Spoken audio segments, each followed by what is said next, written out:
All right.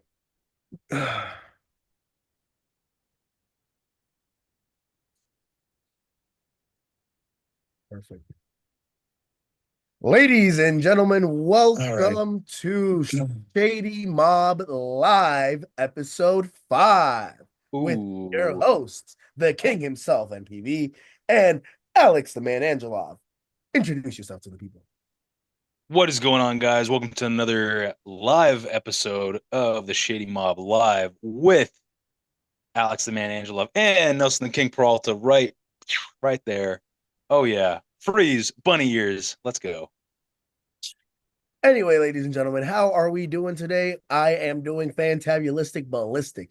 My I'm doing Niners, pretty bang, good bang, myself. Niner gang, baby. Number 13, Brock, the crock pot Purdy came in clutch in the fourth quarter, leading a game winning drive down the field. And Jake, the moodiest of the moodiest men, the man who cannot, in my personal opinion, kick a fucking field goal when it matters the most, missing 3 field goals that would have covered the point spread but came in clutch in the final seconds of the game, kicking the game winning field goal for the first time in his NFL career, making me finally a believer in Jake fucking Moody. Because I've been talking so much shit about this kid because I was irritated that when the game matters the most, when the pressure is on him the most, he shakes under pressure and he doesn't come through clutch. I And mean, I well, finally saw something. let's see. Finally Let's saw see, something. because if he's missed three in a row and he makes the He's last also one, I I don't know. I mean, he came in clutch, don't get me wrong, but I feel like he just first kind of time in his NFL career. that's so now you're a believer. Yeah, I needed to see Okay. it once. I needed to see it once, and now I have a little bit of faith in the kid. Because The, look, the if you reason why we're talking about the Niners is because we have a couple different segments for this live. We want to talk about the Niners, the election, and what happens afterwards, ladies and gentlemen. So that's kind of where we're jumping in real quick.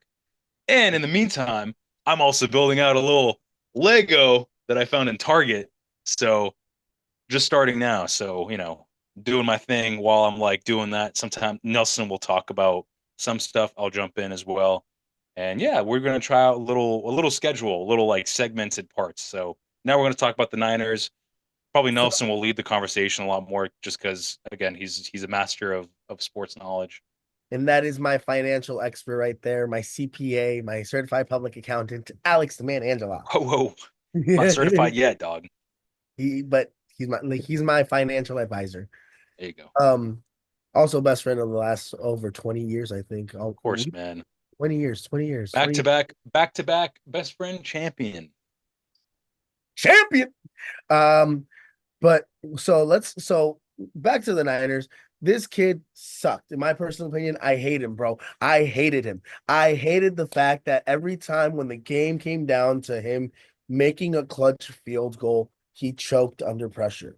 And today, no gripes about it. He's coming off an injury, missed Mhm. 3 straight fucking field goals of over 50 yards. But I think we finally hit a turning point because he What? didn't miss. How does our reserve kicker compare to Moody?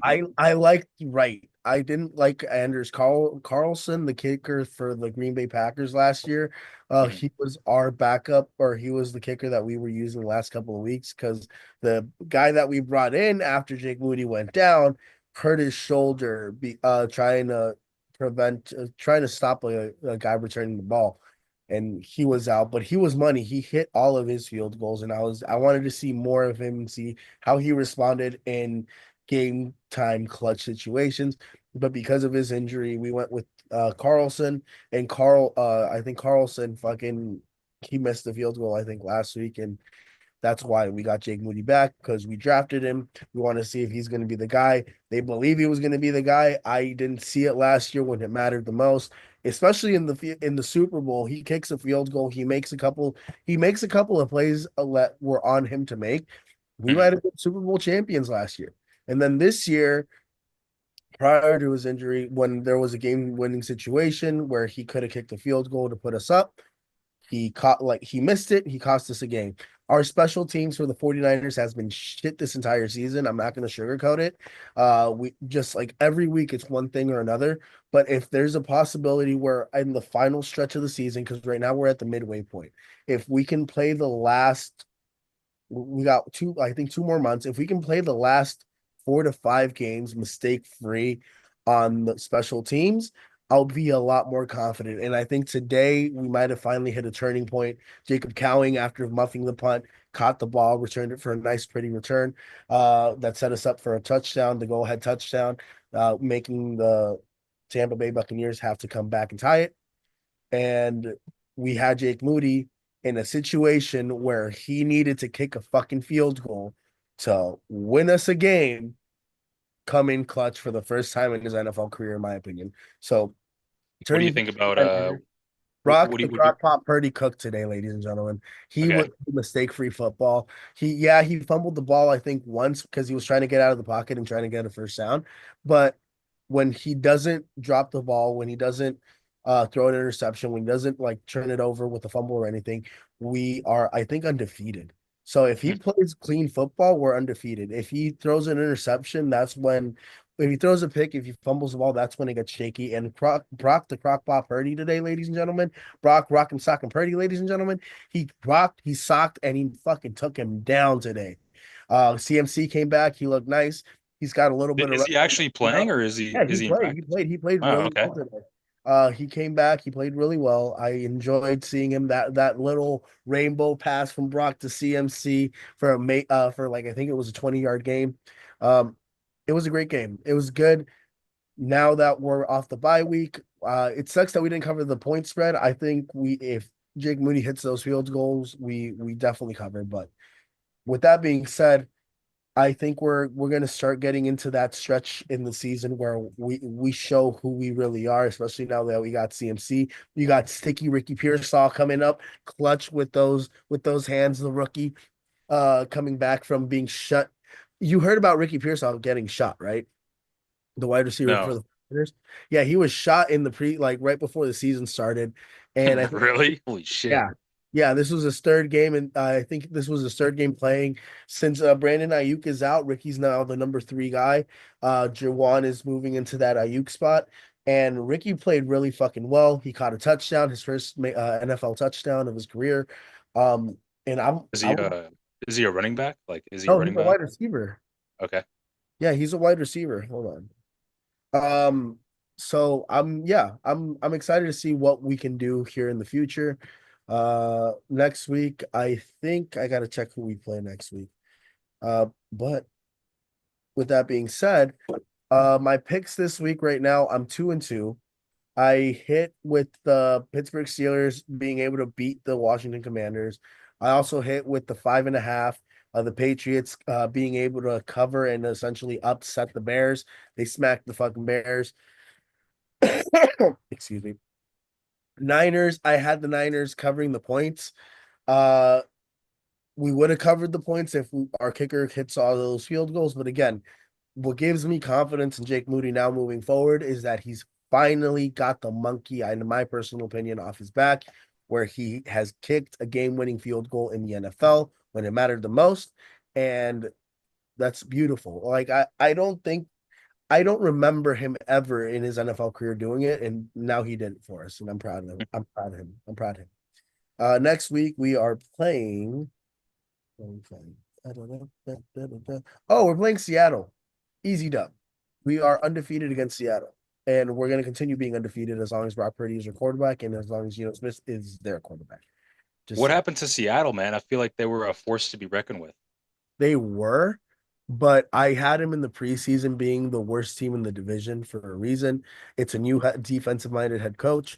I think they need to draft a quarterback. Geno Smith might have actually hit his ceiling with that talent because they got wide receivers. They got DK Metcalf. They got Tyler Lockett. They got Jackson Smith and Jigba. They even got I believe, a top 5, top 10 running back in Kenneth Walker. Now, the issue with them is that they are implementing a new offensive system, which I'll be honest, Smith really looks well, but the defensive side of the ball is still lagging. And even though they have a defensive minded head coach, he doesn't have the players that he's going to fully want and need to establish the culture there. So they're a year away. In my opinion, Seattle is what Arizona was last year without with Kyler Murray, because they got their Kyler Murray and Geno Smith. If Kyler Murray's there for the Arizona Cardinals last year, they're still a super competitive team. He didn't come back, I think, till the last like half of the season, which you could see the system for Mike Glennon, their head coach, actually taking off. This year, Arizona is actually a legitimate contender and a legitimate team in the NFC West. And Seattle, I feel like, is going to take a step back. Now, the Rams, they're going to take a step forward, in my opinion, now that they're getting healthier, just like the Niners. We need desperately, in my opinion, Hufanga and Drake Greenlaw to come back. Because if we can get Hufanga and Drake Greenlaw to come back, that's going to have Fred Warner, Devondre Campbell, and Trey Greenlaw as our linebackers. We still have Nick Bosa on the edge. We still got Leonard Floyd on the other side.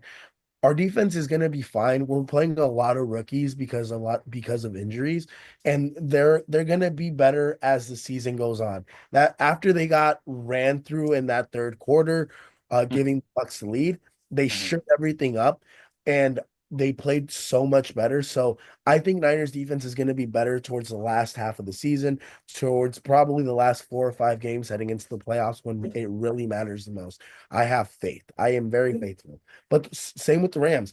The Rams are getting healthier. They have a legitimate running back. They have a good defense. They have a good, young, talented defense.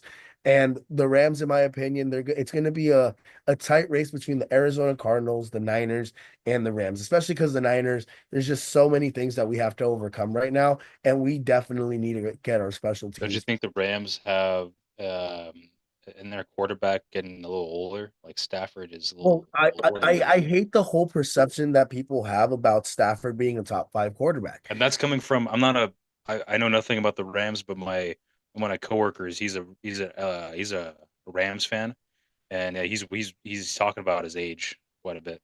So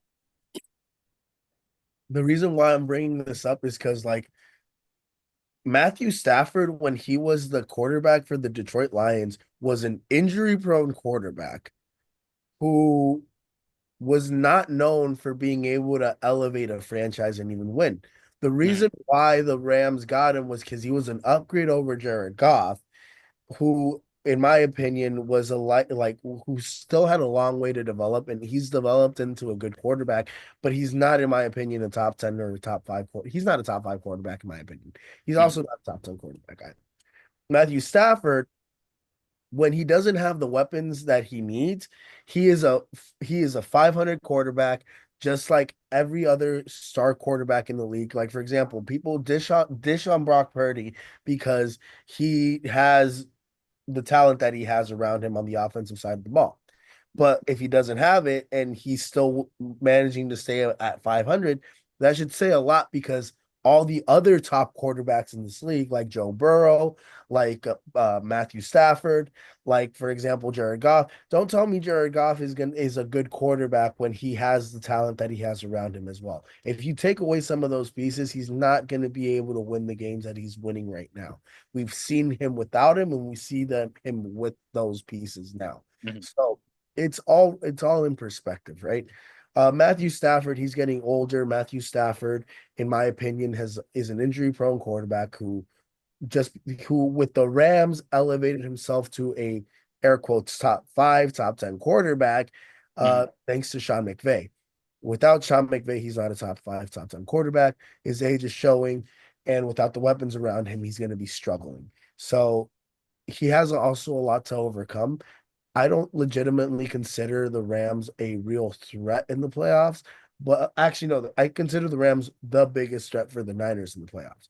But realistically, I don't see them contending for a Super Bowl because they're too young in certain aspects of the game, but too old when it comes to the positions that matter, like quarterback, like wide receiver. Even though they have Puka Nakua, the receivers are too young, and Cooper Cup is too old and injury prone. So it's a little bit of a give and take there.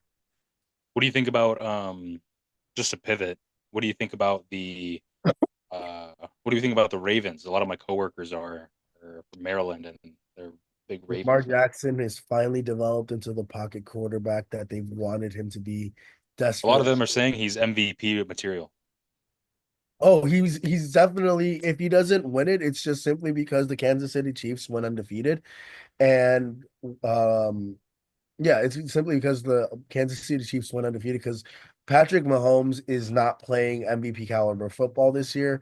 And realistically, I think Josh Allen is the his only real competition. But that's the thing. They played head to head with each other, and Josh Allen and the Buffalo Bills got smacked and scraped by the Baltimore Ravens. Lamar Mhm. Jackson is finally a pocket passing quarterback, gaining a lot more air yards than he has previously in his career thanks to the fact that they've added Derrick Henry. Yes, pieces that you surround your quarterback matter tremendously. And you take some of those pieces out, that takes away certain dimensions and that takes away from your ability to win these games. So, thanks to the addition of Derrick Henry, Lamar Jackson is in the best possible position to win his second consecutive MVP, but third for his career. Um, Lamar Jackson is, in my opinion, special. And I had my doubts about him now, I'm not saying he's going to win a Super Bowl this year. I'm not saying he's going to show up in the playoffs. But when it comes to the regular season, when it comes to the things that he needed to work on to get better, he's done those things, and he's definitely a much better quarterback this year than he's been in his entire NFL career. Now, will this translate to the playoffs? I'm waiting and see because I have not seen it yet.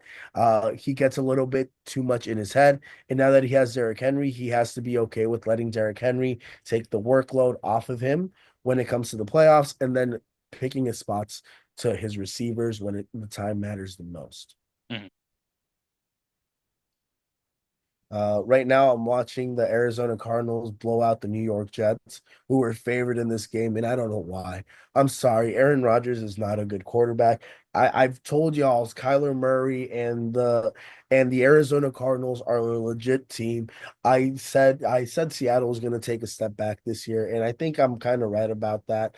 The one surprise right now for me in the league is how good the what's it called Carolina Panthers are playing back-to-back winning weeks with their number one overall pick last year, Bryce Young. It looks like the addition of Dave Canellis to the as their head coach, as their offensive-minded head coach, has actually been resonating with that team. He knows how to now put Bryce Young in a position to win some football games. He's using his running back Chuba Hubbard as he should. Um, I just think the Carolina Panthers, if they decide to stick with Bryce Young and let him develop, they might have something there. I was not a believer in him, but what I saw from him last week and what we saw from him this week against the New York Giants, who need a new quarterback desperately, um, is very impressive in my personal opinion. I think Daniel Jones is holding back the New York Giants in that offense, especially because their defense is showing up. They have some offensive weapons. It's just Daniel Jones is not a good enough quarterback to elevate those weapons, in my personal opinion. How's your Lego set going, by the way? Good man. I'm almost done. Look at this little thing. Little Oh stick. shit. Yeah, dude. That was fast. How many pieces was it? It's like 99, I think. Okay. That's Yeah. cool. Is there a little R2D2 that goes in it? No, but there's like a little uh there's like a little clone trooper right here. Oh, Sits on. that's cool. Yeah. That's cool. Um, but yeah, the Chiefs won again. They were able to block a field goal What are they in at? Like the 9-0? yeah, they're 9-0. I think they're 9-0 now. And literally like the Denver Broncos, their rookie quarterback, Bo Nix, drives them down the field, and the Chiefs, being the Chiefs, you think the game's over. You think the Broncos are gonna be able to kick the field goal and win the game. Chiefs stop it. Chiefs block the field goal and end the game and go into 9-0. And it's just like, wow. I was right about that game as well. I didn't have so I had the Chiefs winning on the money line in that game. Uh literally, yeah, I had the Chiefs winning on the money line in that game. I didn't think they were going to cover the point spread because when they've been heavy favorites this year, they haven't been covering the point spread, but they have been winning. And I like to pick winners. I don't like to pick points as much. I'm still learning, and I'm actually doing quite well with the point spread this year. But that's why I give you three spread picks and two money line picks. And my money line picks, I'm usually right on the money on those as well. Uh, Chiefs covered or Chiefs won the game straight out. I thought it might have been over. I thought I was going to be wrong there, but no, Chiefs 9-0. As a Niner fan that has to face them in the Super Bowl and has faced them twice and has gotten his heart broken, I fucking hate him. But as a gambler and somebody that likes to make money and likes to pick winners and likes just the the financial aspects that come with it, I love the fucking Chiefs because you can always bet on them winning a game. Now, with that being said, the next time they face in my opinion, the next time they face the Los Angeles Chargers, I'm taking the Chargers and the points. I think Jim Harbaugh and Justin Herbert are now that they faced them already once this season, might have figured out a way to be able to come up and beat them in the second game. Mhm. So I'm confident. I'm confident in the Chargers being the one team that's going to beat them. And now that I've seen Bo Nix in I can see I was surprised at how close this game was. So now that Bo Nix has seen that defense once, I think Bo Nix is going to have a better second game and potentially be able to upset them in the next coming. I got to see the points. I just got to see the point spread, and if it's over 6 or 7 points, I'm probably Mhm. going to take either the Broncos and the Chargers over the Chiefs again in the second game, in my personal opinion. Uh, Ladies and gentlemen, you heard it here first. Nelson's digestive picks and interesting facts. Yeah, there's nothing more that I love than NFL football, in my personal opinion. And the Eagles might actually win a game in Dallas for the first time in the last 7 years. The last time the Eagles won a game in Dallas was in 2017. With all the injuries, with everything, I wasn't comfortable with I wanted to take the Eagles in the points. The only reason why I didn't take the Eagles in the points was because of the fact that their court was because they haven't won a game in Dallas in over 7 years. Mhm. So when you go that long without winning a game, before I'm going to take you on a 6 to 7 point spread, I need to see you do it once. So if I got enough belief in you to be able to win, I'll just take you to win the game. I don't need to take the points. I'll just double the money that I put on you to win. If you let me fucking down, I'm pissed. And I'm never betting your ass again in point. Like points, money line maybe we'll see, but you got to prove it to me first. Like that's how I like to gamble, in my personal opinion. It's not the right way. Then if you got a problem, seek help. 1-800-GAMBLER. I think that's the number for the hotline. 1-800 Gambler. Yeah, 1-800 gambler. If you got problems gambling, that's the hotline. Um,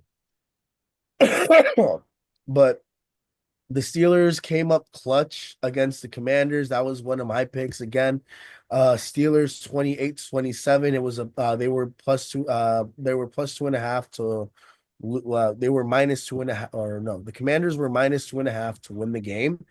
I took the Steelers plus 2.5 to upset the Commanders and win the game, and I was right.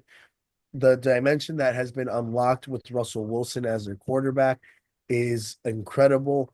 And in my personal opinion, the Steelers are a real team, but the Commanders are also a real team. It was a 1 point game. Both teams are legitimate, both teams are legitimate contenders in the AFC. Now, I'm not saying they're going to be the Chiefs, but what I am saying is um, the Commanders in the NFC are probably going to win their division. I like them a lot more than I like the Eagles.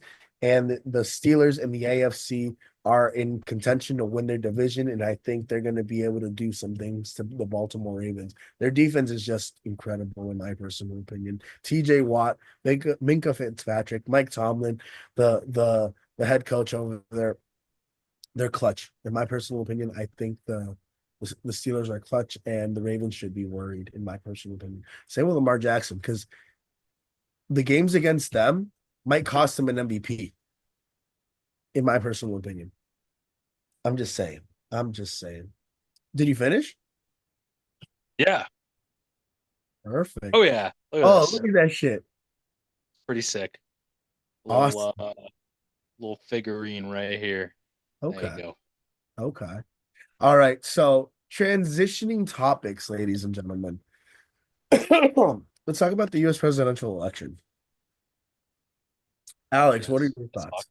You live in Florida. You were like 30 miles away from where Le Presidente Donald Trump gave his winning speech, I think that's what it is, right? Yeah. I think he gave it in His victory speech. the Mar-a-Lago. Yep. No, no, West Palm Beach.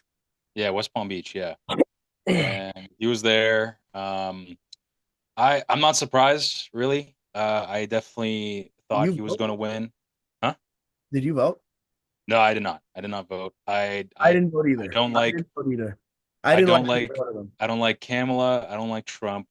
I was not surprised that he won. I'm in a very predominant like Republican area, and oh, Oh, we're good. what happened? Oh, I continue talking. You're All good. right, technical difficulty. Technical. Um, So yeah, I mean, I'm not surprised. I think that he has a big following. I don't think that Harris was the right choice, and the way that Democrats did it um, was just very blatant, and they were trying to go against their own rules that they're trying to uphold within democracy. And is that she was chosen by the government, not by the people.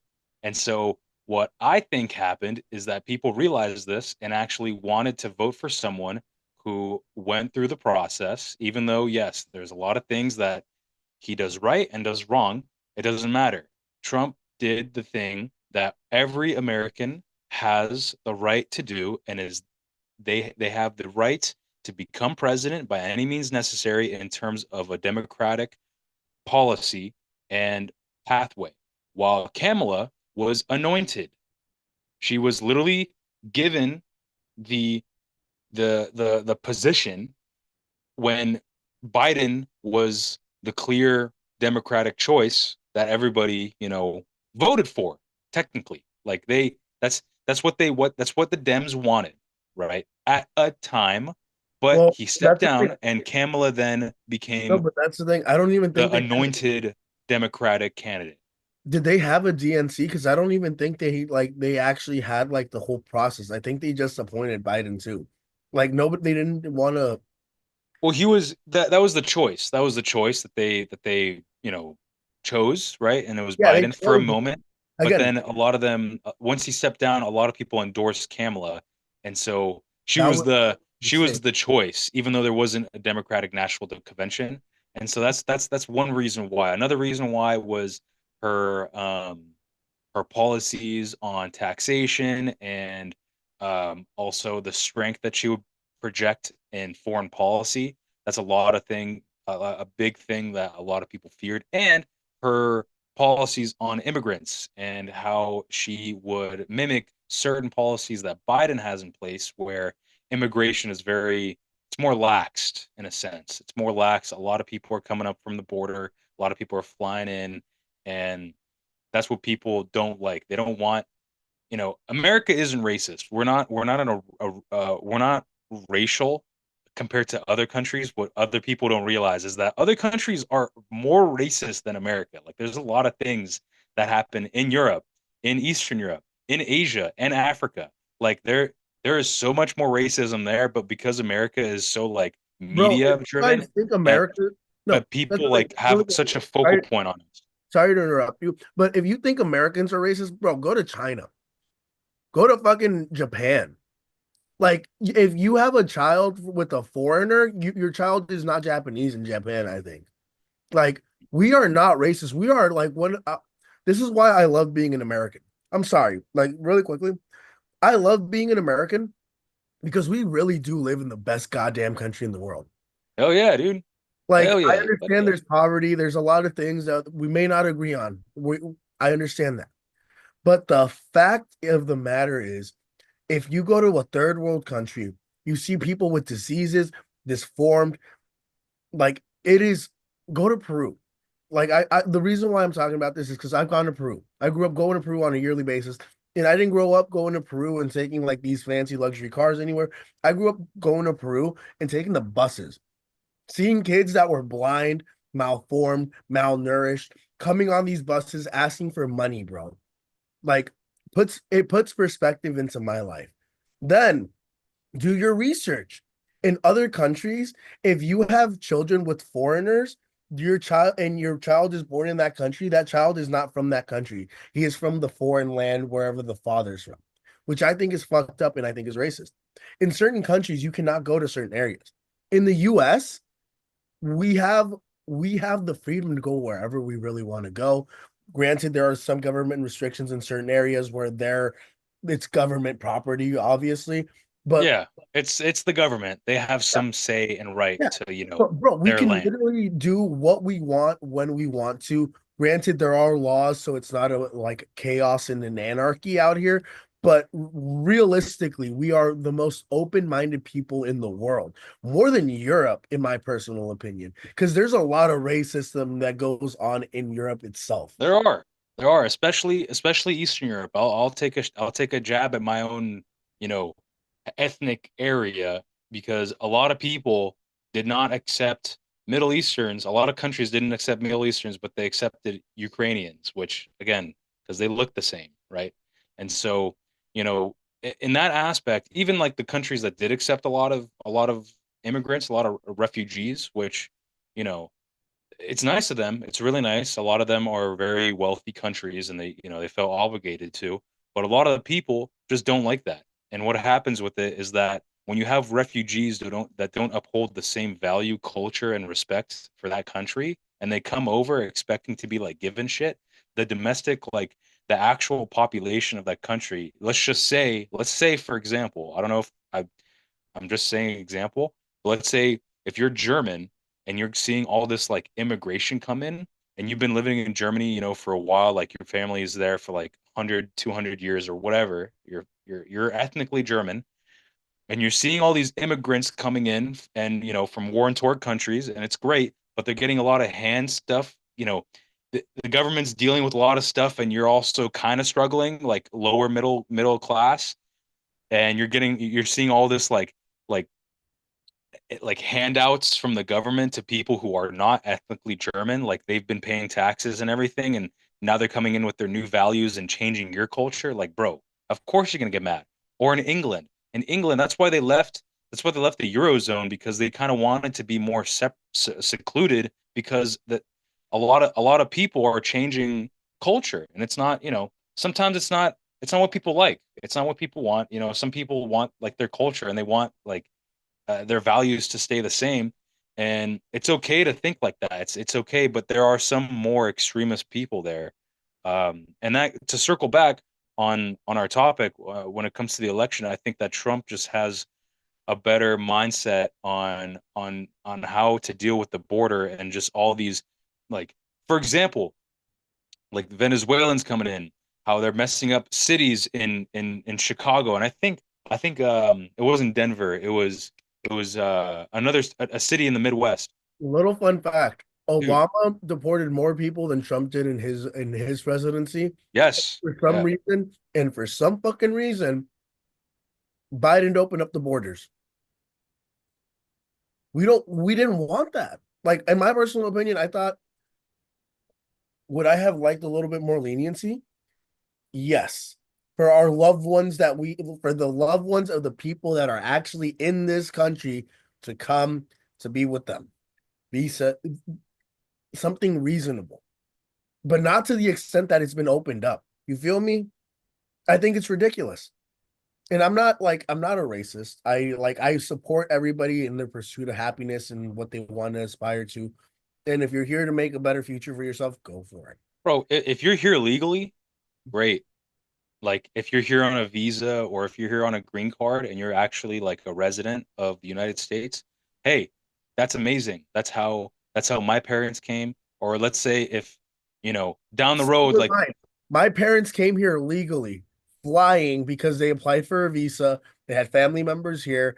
They yeah, got They went through the legal process to be residents, and now my mom is a United States citizen, thank God. Yeah. So, it's a process. And I think people circumnavigating that and having all these illegals, like they're not here legally and they should be prosecuted. Like, oh, what if I just go to Mexico and start living there?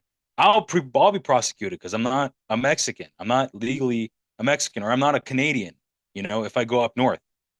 It doesn't matter the way I look or the way I talk. Still, like I'm not Canadian. If I go through the process and apply to be Canadian, or even if I try to be fucking Japanese or Ugandan, if you go to Africa, you're going to be prosecuted because you're not okay. Yeah, maybe like they want people to immigrate to their country, but in wealthier countries, there's a process to go through that, and it might sound very isolationist in terms of talking, but dude, you kind of have to have these set of rules in order for people to come in legally. And I think that's what Trump has a good stance on, and he'll help with this. I wouldn't say it's a crisis, but more of an issue. It's not like, oh, it's crazy, like, oh, it's running rampant. Like there are some cities that are still normal, but it's just the situation that's happening in big cities like Chicago and New York and Miami and San Francisco and LA. Is just becoming this it's almost a crisis. It's almost there. And it's a big issue now, right? So I think immigration is definitely a big topic. I'm glad that Trump also is going to be he's going to be talking about, and he's going to be implementing, hopefully, with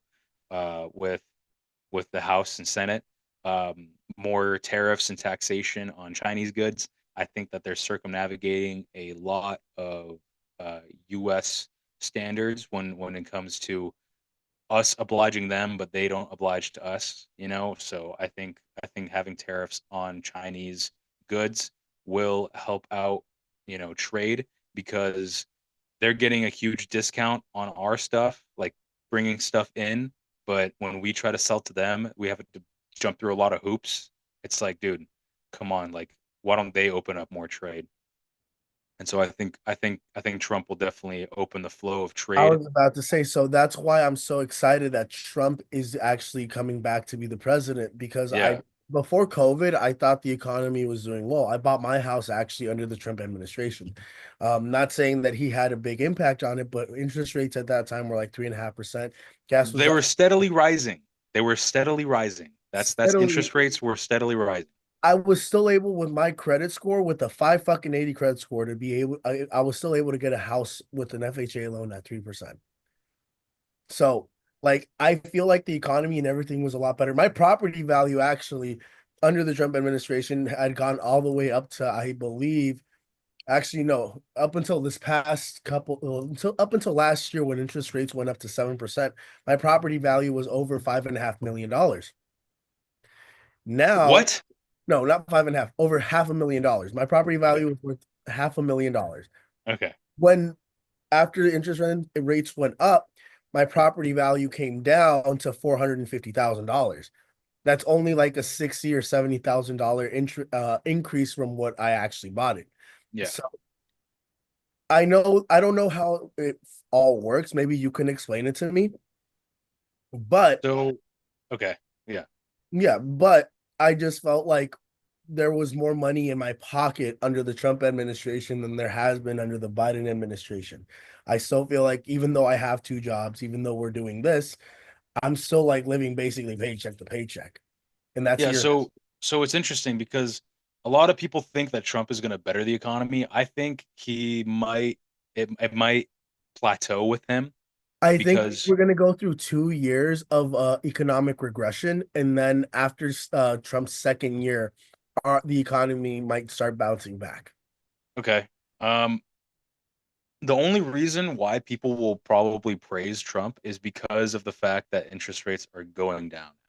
That's the only real reason that might stimulate the economy, is that interests are going down. They've been high for 4 years, and this is the first time in 4 years they're going down. So when it comes to the factors of the economy. You have fiscal policy with the government, the House, and the president, you know, raising taxes, trade, um, tariffs, spending, and overall everything when it comes to that. That's monetary. That's fiscal.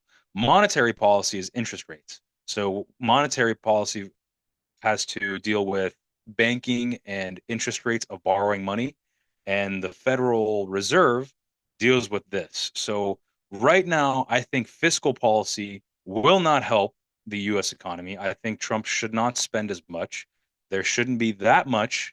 Now, I'm not saying there shouldn't be any, but I'm not, but I will say this, there should not be that much of a tax cut in certain areas of the US economy. Sure, taxation is good, so that brings in revenue, but it's also bad because you're not really stimulating. And so I think what Trump wants to do is stimulate, his partners in the businesses that, he has partnered up with on the side. That's why Elon was very excited to endorse him, because I'm assuming he's going to get a tax cut, right? So there's that. But when it comes to monetary policy is a big driver when it comes to U.S. economy, as we've seen. Just the mere the talk of interest rate cuts boosts market value, right? So if it happens, which it will, either by 25 or 50 basis points, we will see a huge spike in overall market capitalization and market value in companies within the U.S. economy, and also bond markets being affected right now. So right now bonds are affecting housing. Interest rates are technically Housing interest rates are going up because of bonds. Bonds right now are doing really well in terms of yield, but because of this, we'll see an inverse. We'll see it once interest rates drop, bonds will actually increase in price. So yields will go up, but that'll have a negative effect on housing, because bonds are then another way of saying, hey, this is a form of equity so that people can use this to then transfer to their home, and it vice versa. So there's good thing and bad thing when it comes to interest rate change. And so I don't want people to think that, oh, because Trump is in office 2 years later, he did all this. No, like I'm pretty sure that the Fed will lower interest rates, and it should not be associated with Trump. The Federal Reserve, its own department, they're not mandated by the presidency, the the House, nor the judicial branch, and they're their own separate branch from the three branches. So that is something I don't want people to be like, oh, because of him. Nah, it's because of mainly the Fed. The Fed has a big stake in how the U.S. economy performs now. Once it levels off, once they stop fucking around with interest rates, I would say if they don't touch interest rates for a year, and we get to see what Trump does with tariffs and spending, then we can judge what a Trump America economy will achieve. So that's my little economic rant. I just think because of Trump winning the election, and thank you for actually explaining it to me. I appreciate that. I didn't realize that he really didn't have anything to do with it. Um, but He because, does. It's just right now the prevailing issue but I think that like the whole is thing is like interest. the perception, correct? Like the perception that he's coming back into office is just gonna help start stimulating the economy again. And it has. It already has. Like him winning, like a lot of companies, huge numbers have been coming through the Dow, S&P 500. Bitcoin actually just hit 81,000, which is crazy. Oh wow. And yeah, but I'm back. and what's funny is that Asian markets are actually down because they're expecting a lot of tariffs. Oh really? Yeah. Oh, that's isn't that good for America though? Not really. I mean, if you have a lot of international business and international companies trading in the Hang Seng in Hong Kong or the Nikkei in Japan, then your market value is going down there. And we need those markets to be doing good, right? Because then that'll go hand in hand with if if Asia crashes, it'll affect the US and the DAX in Germany. Okay. See, this is why you're the financial expert because you're breaking it down. So how so basically all like we all rely on each other, right? This is why we need to Yeah, work. Yeah, the world economy is this big, is just conjoined hand in hand, like I don't even know what's a good analogy. It's like a rope, pretty much. It's like rope that's tied together, but each part of the rope is tied together as well. So you have a big knot, that's US economy. You have another big knot, that's Asia, another big knot, that's Europe, and then smaller knots that are South America and African markets. And then I include Australia in the Asian market because they're Oceania, but they're all jumbled up. So really, that's all it is. Once one knot weakens, like what happened in 2008 with the financial crisis in the US with the housing market, we saw a lot of we saw a lot of spending happen, a lot of stimulus from China, and so that tightened everything up. So China actually helped the US, the world economy in that aspect. Now, with COVID, it affected China a lot and the supply chain. So that ruined a lot of gains that was made, and it really loosened the world economy a lot. And so what we're seeing now is a huge dip in interest post COVID, and that made the dollar strong. So it strengthened the U.S. rope, right? The U.S. knot in the world economy, but it weakened everything else when it comes to those currencies. So now that interest rates are high and they're coming back down, we're seeing we're seeing a huge we were seeing a huge shakeup when it comes to it. Plus, with Trump coming back in, it might make the US, stronger. I hope that jobs open up more and, we become, you know, more strengthened because I feel like we stagnated a little bit, especially with inflation. And, now there's two wars happening. There's Israel and Iran and Russia and Ukraine. So that had an effect as well. And there's a lot of stuff, there's a lot of moving parts. It's one big rope and there's a lot of knots happening. So when it comes to Trump, I just really want to see what he's going to do again. And I want him to kind of work with Democrats to see like how he can get bipartisan work done as well. Because I know a lot of Democrats don't like him, but a lot of Democrats didn't like Harris as well. And so, So, uh, yeah, so actually, let me give you my take on the whole election thing. For me, it was just a mistake for them to like go with Kamala Harris as the nominee without actually having a DNC. They should have had one when they before just saying Biden's going to be running again for the presidency because he didn't want to step away because the economy at that point was doing okay. But when he did that, that kind of put everything in a stagnant position because that's when like the economy started to take kind of like a toll because we didn't want another 4 years of Biden. They should have had a DNC. Then when he stepped away with the 100 days left before the election, it was a mistake not to have at least 30 days to do a DNC and nominate somebody, if that makes sense. They should have they should have not just have appointed Kamala Harris because when Kamala ran for the presidency 4 years ago, she didn't even make it past the first round of the nomination. She only had like 4% of the vote, and then she stepped aside.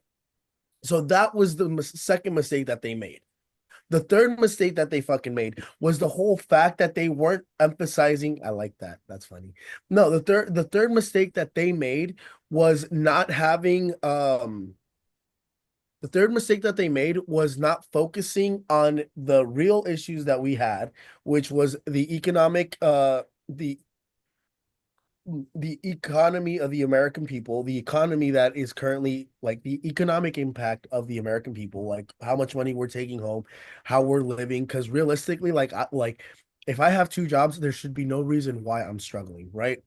Like I'm working basically two full yeah, man, time. costs are up, wages are not following, Nope. and And it's then it's very it's they were hard focusing because heavily on the LGBTQ and transgender issues, okay, which people need to understand.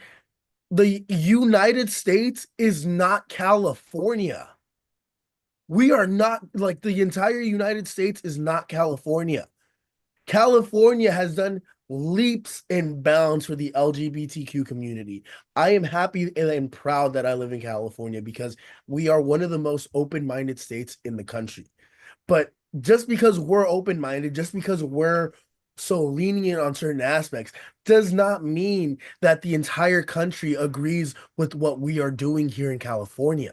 Mhm. So if that's Right, the case, focus on the things that all Americans are worried about, like right. the economy, like what's it called? The stuff that's going on internationally, right? I don't care about like because this is the thing, the whole aspect of the LGBTQ, Roe v. Wade, all of that stuff getting like what's it called? All that stuff getting overturned by the It was judicial. nothing to do with it's not Bro, LGBTQ. It's just each mainly abortion that you're talking I understand, but people need to understand each state has its own laws that govern. Yes, there are federal laws, but there's also like state laws that can protect its citizens, right? about. Right. So why like people need to understand that when it comes to certain aspects, let the states handle it and let the federal government handle the things that we all have to worry about. Yeah. So that was the other mistake that the Democratic Party made. And the fourth mistake and the most important mistake was she was running off the premises of I'm not Donald Trump. Vote for me because I'm not Donald Trump. And just because if I didn't want Trump because I didn't want the circus to come back. I didn't want the circus to come back and for it to be like it was 4 years in 2016 when he became president, the whole collusion case, and it was just it was just a giant clusterfuck. This time around, it's not like that though. I felt like he won, everybody accepted the nomination, and I'm not saying he's gonna have a good presidency, but we're off to a better start now than we were fucking in 2016. Yeah. So I was worried. That's why I didn't vote for him and I didn't vote for Kamala because I didn't like Kamala and her stance on certain aspects of things. I didn't like the. I think the reason why the A lot of people Democrats. voted for her just because she wasn't Donald Trump, not because they liked her policy. I think the biggest reason why the Democrats lost was because of the fact that she there's no clear policy that she had. There was nothing that she was saying that was convincing enough for the everyday American citizen. Doesn't matter who you are, what you look like, what type of sexuality you are, if you're a guy, girl, or if you're they, them, if you're gay, straight, black, white, Asian, uh, Latino, whatever. She did not, I don't think that she pertained enough to the average American, like not even average, just an American, where if I hear her talk, there's a lot of guessing. There's a lot of like, you know, I'll do, you know, I just didn't know what she was about. Was she taking over Biden stuff that not a No, lot of people liked? she said she was not going to make any major changes to how Biden ran his So presidency. that's what I'm saying. It's Did another not think four of years one of fucking Biden policy, but yes. it's a She could different not think of person. one fucking thing to change for some reason, which That's what I'm is saying. So it's Biden policy, but it's a different person in the sense of she might change stuff that she didn't even talk about in her sorry, campaign. I'm very passionate about this subject. I haven't So been involved in politics in so long. so when it comes down to it, I like the thing that Trump should focus on, I think are three things. Foreign policy. Foreign policy is the number one thing. I don't want wars. I don't want Sorry to wars happening. sorry to interrupt you, but the reason why foreign policy for me is very important was because I felt like the perception of the world of America with Biden as president went from Donald being, oh my God, we're scared of him, he's an extremist, to being, oh, ha ha, Uncle Joe, ha ha, just like a clown. No offense to Joe Biden, but the way that he was perceived He's internationally, old. he's old, he's He's falling. old. It was annoying me. So now that he's back, I hope Yeah. the world is again okay. Fuck, it's America. Yeah. I, I miss that. I miss the even with Obama, we were more refined with the Obamas. Sorry, continue with number one. It was So yeah, for foreign policy. I don't want any wars. I want America. You said it yourself, and it was a point I was gonna make. I want to be viewed as a strong country again because I feel like America kind of became a laughing stock with Biden. Biden in no way, shape, or form had any sort of he did the best he could with what he was given, and You should check out an A&A episode of me comparing Trump and Biden's economy. But so that's foreign policy, and also immigration. Foreign policy kind of coincides with immigration. I want Trump to focus on healthcare and abortion, just to see, how he can make it better federally for women. I don't like it when rights are being taken away. I don't care, if you don't like it or like it. Women had a right, and now it's being taken away. They have every right to do whatever they want. If I want a vasectomy, I'll get one. There shouldn't be like, oh, if you're over the age of 30 and you're a guy, you can get one. But if you're younger than that, you shouldn't. It's kind of the same thing.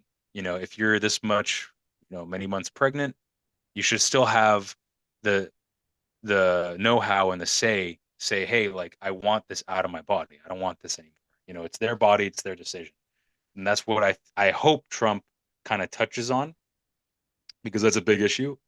And another thing Well, is that's why I just, always fall back on the fact that I feel like the states should take like should have the lead in those aspects. Each yeah. state should be in charge of And that that's what aspect. happens. A lot of states, they And have that's laws that negate federal law, and that's the great thing exactly about the US, is that it's the United States. Everybody's united, but state laws can differ. like A big example is like marijuana. It's legal recreationally in California and in New York, but federally it's illegal. So, for me personally, one of the biggest issues that I've had, especially because I live in California, is certain people saying, "Oh my God, I'm scared for my life now that Donald Trump is president because they're women." And I'm like, "You why? understand you live in California. You understand there's a constitution. There are certain things that he's not going to be allowed to do because of the Constitution. It is unconstitutional. Like, regardless of whatever he may feel and whatever he may say, there is a Constitution that protects us. And We overall, each It state can has change. laws that can protect you. It can change, man. Like Change the there's Supreme certain Court can change it. it can change, but I still believe and have faith in in the process of America to be able to mitigate those disasters so we don't have a Hitler. Does Yeah, that make sense? We will yeah. never have a Hitler in America. I'm sorry. No, no. We'll never have a fucking a Stalin. We'll never have one of those in America because we are a true democracy here. Whether Yeah. collusion, no fucking collusion, or whatever, it's 4 years and then we And move on. my final thing, my final topic that I want Trump to cover are just wages. I think wages have not caught up. Inflation mainly mainly was caused by two things: spending and war. That was the two biggest things why we see inflation, not because of Biden. No, he was not. Because of him being in office does not matter. Even if Trump was in office, there might have been some conflict, but even then, it's not because of him. There's nothing that Biden would have, like, even if it was a different president democratically, or even if it was a different Republican president. War causes that, right? So it is what it is. Inflation because of those two factors. So one thing I want done is just wages and jobs to be more open. There's a big there's a big issue with jobs in the labor market right now that is affecting everybody who is looking for a job or just can't find one, or even is in a job they want, or in a job they don't like, and they want to change their career. And it's hard because right now there's a lot of hoops to jump through when it comes to looking for jobs, and not a lot of companies actually accepting people who, they can teach, right? And so I think when it comes to this, he should focus on wages, and corporate taxes might have to come down a little bit so that they can make more money and spend more money training people, because that's what we saw in 2016 and to 2020, right before COVID. The job market was insanely hot. It was hot, like companies were looking for people. There was a labor shortage actually. And so I think with him in office, I'm hopeful that a lot of people can go into the jobs they want, and it'll make the U.S. economy a little bit better when it comes to the labor market, and more wages to go up. So those are the things that I want that Trump could could be great at, but I just don't want spending to go up because we don't need to spend anymore. So yeah, that's my opinion. I think realistically, we're just going to start focusing on America again. Comment down below if you think differently, or if you like it, if you want to talk, or if you want to, So, like, reach out. Please, please let us know. legitimately, like, I just feel like America is going to put America first again. Like, I hate to say it. I thought, because I was a huge fan of the Obamas and like of Obama and his administration. I still believe if Michelle Obama ran, she probably would have beaten Donald Trump. But that didn't happen. We got Donald Trump. And I hate to say it, I felt like America, when he was president, really was a selfish motherfucker who really put themselves first. And that kind of like, in hindsight, and after 4 years of Biden, um, and I also didn't vote the last election. I didn't like Biden as the candidate. I thought he was too old. I didn't like Uncle Joe. I wasn't feeling Uncle Joe. And I also was tired of the Trump administration as well because of how it was being perceived and how it was just not, I thought it wasn't the best. You're gonna But get a code for something. Just read me. Put it in the chat. Put it in the or send or text me that code. You're yeah, gonna get a code. Sorry, ladies and gentlemen. but now that he's back, we're putting America first again. We're we're gonna be better for it. The economy is gonna be stimulated. And I genuinely believe we're in 4 years. I don't think it's going to be the best administration. I think he has the chance that it's maybe like a even worse administration. But after these next 4 years, we're going to be a lot better for it. It's either going to take a financial crisis and then we're going to find the next president that's going to be able to get us out of it, or the economy is going to be stimulated and we're just going to be making more money in the long run. Yeah, Either way, stay tuned with Shady Mob Live because we're gonna be making more money. We're gonna be making more content. We're gonna be loving you guys, and we're gonna be giving you our takes, ladies and gentlemen. Um, and yeah, I think that concludes this episode of the Shady Mob Live with the host, Alex, the man, Angelov, the and your king, Nelson, the king from right here. King The NPV. King NPV himself. Don't forget to check out shadymob.com to order your Shady Mob merchandise. Right there is the QR code, ladies and gentlemen. Boom, boom, boom. Scan it, like it, love it. We're also adding we're actually adding two Twitch streamers to our network. We're adding Smacks and we're adding Kermie. Check them out on Shady Mob's link tree. If you just scan that QR code, it'll take you to the link tree, and then you can Directly to their Twitch and YouTube's. exactly. It's Twitch's, YouTube's. If you need any editing help, check out Kermie. He is our editor. He is a part of the Shady Mob production company, to an extent. And yeah, guys, also New Year's, empowering with positivity. It's a brand new Shady Mob show coming your way on New Year's Day, January 1st, ladies and gentlemen, 2025, the anniversary of Unwin from the End Zone. Guys, always remember desire is power. Don't forget to like, comment, and subscribe on this video. You just watched the king himself. Alex, am I forgetting anything? Ooh, I don't think so. I think that's it. That's Right? it. That's it. Yeah. Yeah, check out our channels too. Don't forget to subscribe, Yeah. like, comment. Check out check out A&A Radio. Check out anyone from the End Zone. Check out Shady My podcast and also Mob Live. Smacks and Kermie. Well, Guys, don't forget Shady Mob Live every Sunday at 3 p.m. Pacific, 6 p.m. Eastern. We'll come your way. We're gonna be in your house. We're gonna talk. You guys got comments, things. Also, we're gonna be switching from Zoom to Discord, and you're gonna see the process. We're gonna be growing. We're gonna be doing amazing things. hopefully we'll have our own Discord server so we can go through that channel and just be a lot more accessible really because I feel like Discord is more well known and used by a lot of content creators. So Exactly.